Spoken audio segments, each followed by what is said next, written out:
In the quiet cottage nestled at the edge of the kingdom, Lira had blossomed under Alizia's care. Her beauty was matched only by her keen mind, and though her hands were calloused from labor, her spirit remained unbroken. She managed Alizia's trade with shrewdness, allowing the aging woman to rest while she bartered goods in the bustling market. Yet, despite her success, Alizia fretted over her ward's future. One evening, as the fire crackled in the hearth, Alizia set down her sewing and fixed Lira with a stern gaze. Child, you work yourself to the bone. When will you think of your own happiness? A husband, a home. A husband might keep me happy, but most of the men out there won't be able to provide the freedom to help the orphans and widows of the martyrs. If I choose to marry anyone who does not share my passion for helping, I don't know who will help the less fortunate. A family of my own will surely require undivided attention. Look, child, I am old now. I know that you can handle yourself, but I want you to have your own home and start your life. You cannot carry the weight of the world alone. Even the strongest backs bend beneath such burdens. Then I will find someone whose shoulders are as broad as their heart. Until then, I'll build my fortune one coin, one sack of grain at a time. The sun hung low over the market square, painting the cobblestones in hues of gold. Prince Alaric, disguised in the rough-spun garb of a peasant, moved unnoticed through the crowd. His sharp eyes took in the stalls, the prices, the faces of his people, until they settled on a sight that stole his breath. A young woman with dark hair braided over one shoulder stood by a wooden cart, handing out warm loaves of bread to a cluster of ragged orphans. Her laughter was bright as she tousled a boy's hair. "One for you, and one for your mother, mind you share." Alaric approached, drawn like a moth to flame. He picked up a loaf, testing its weight. It was fresh, still warm from the oven. Lira turned, her hazel eyes meeting his. For a moment, she faltered. There was something in the way this stranger held himself, a quiet confidence that didn't match his common clothes. For a heartbeat, neither moved. She had the kind of beauty that wasn't just in her features. It was in the way she held herself, the kindness in her gaze. "How may I help you?" she asked, brushing flour from her apron. Alaric found himself smiling without meaning to. "This bread, it's so fresh. May I buy some?" "2 pence a loaf," she said, studying him with a hint of wariness. "A fair price," he mused. "Lower than the market." She tilted her head, as if surprised he'd noticed. "Sell more for less, and the profit still comes." Alaric chuckled. "Clever. I'm impressed." His gaze swept over her remaining stock. "What's the cost for all of these?" She arched an eyebrow. "More than you can afford."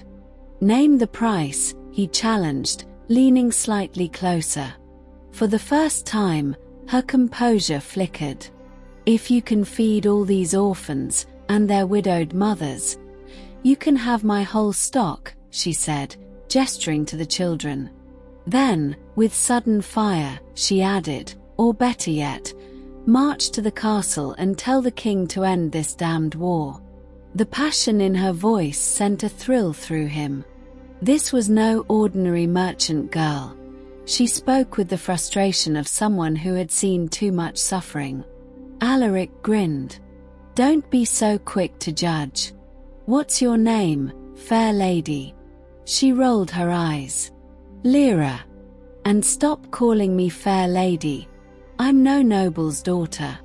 "A shame," he murmured, unable to resist. "You'd make a fine princess." Your generosity may be your undoing, he murmured, nodding at the orphans happily chewing their warm bread. Even wealthy merchants can't sustain such charity in wartime. Her eyes flashed with unexpected fire. Should I let them starve then? While the king's war makes more orphans each day and his taxmasters grow fat. The prince's lips quirked into an amused smile as he leaned casually against her stall. Then let me bear this burden today, my lady, he said, his voice warm like honey in sunlight. The way his eyes crinkled at the corners when he smiled made something flutter in Lyra's chest. Lira planted her flour-dusted hands on her hips, her brow arching in mock exasperation. First, I'm no lady, she retorted, though her cheeks warmed at the title. Second, who exactly are you? Some thief in disguise? A noble slumming it in the market?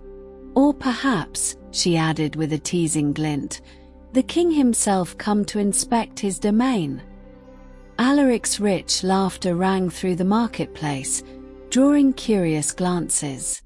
A merchant, I swear it, he said, pressing a hand to his heart in an exaggerated gesture. Though I'll admit I'm still learning the trade. Lira eyed him skeptically, taking in his strong shoulders and the way his simple tunic couldn't quite hide his noble bearing. You don't look like any merchant I've ever known, she challenged, unable to suppress her own smile. Then what do I look like?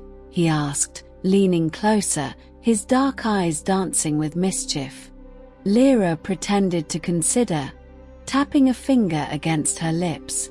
A swindler, she declared. The prince threw back his head and laughed, the sound so genuine and warm that several market-goers turned to look.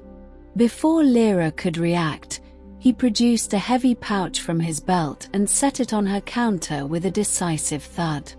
The coins inside clinked musically.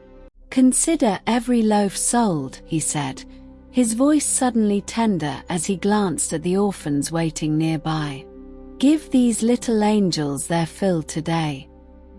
Then, with a wink that sent her pulse racing, he turned and disappeared into the crowd, leaving Lira staring after him, the weight of the coins in her hand nothing compared to the strange new weight in her heart.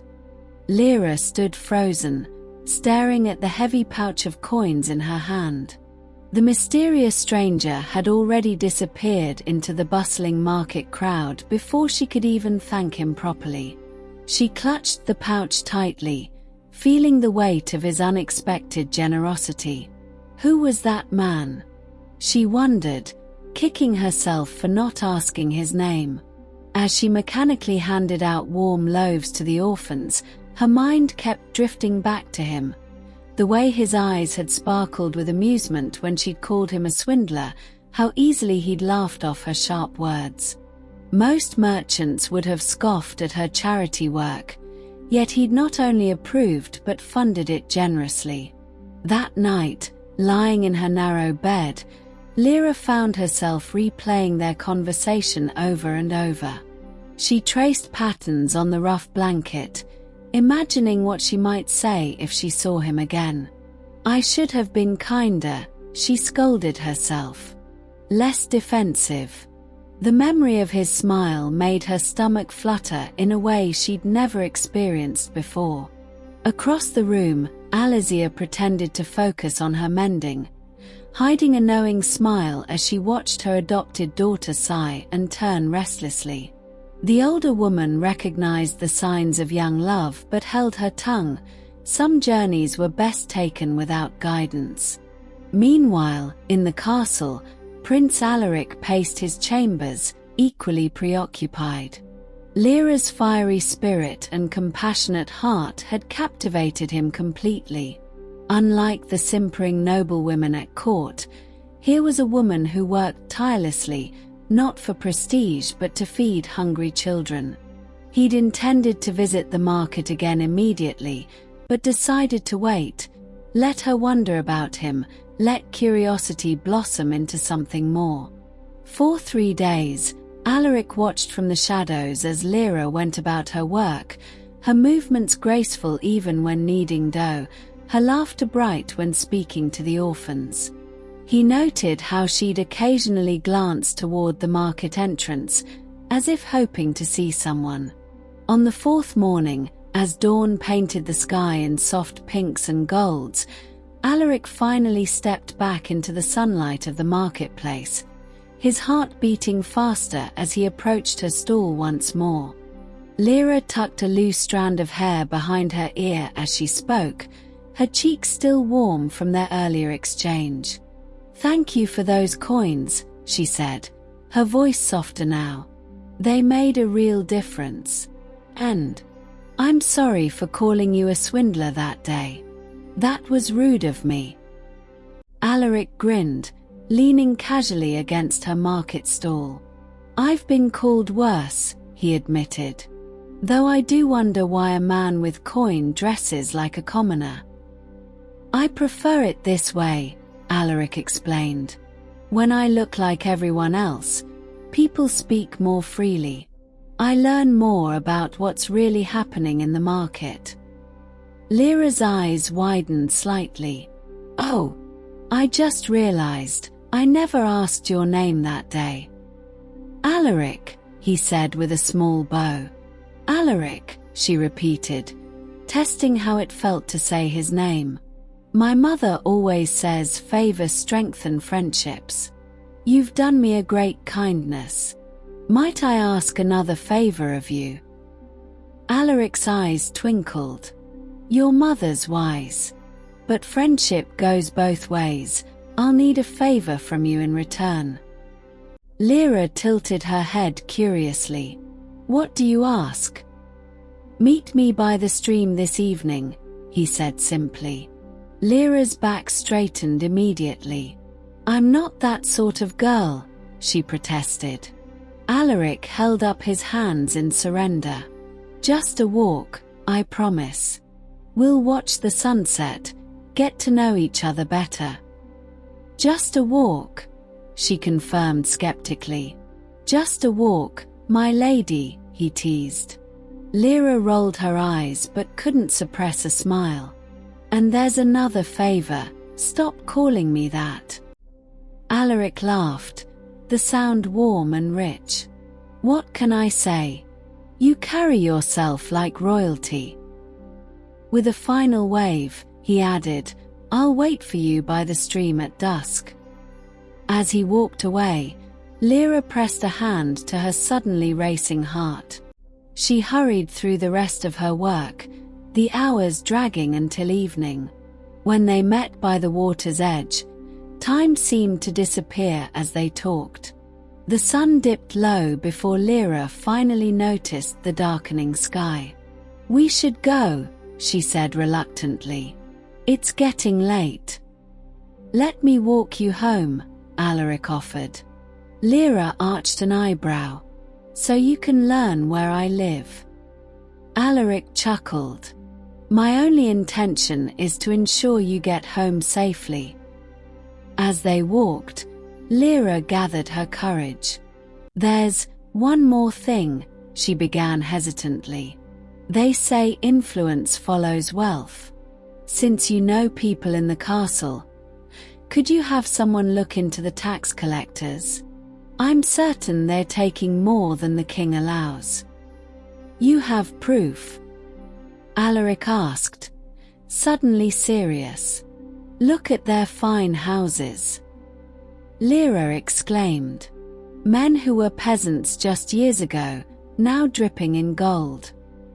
Alaric nodded thoughtfully. "I'll see what can be done."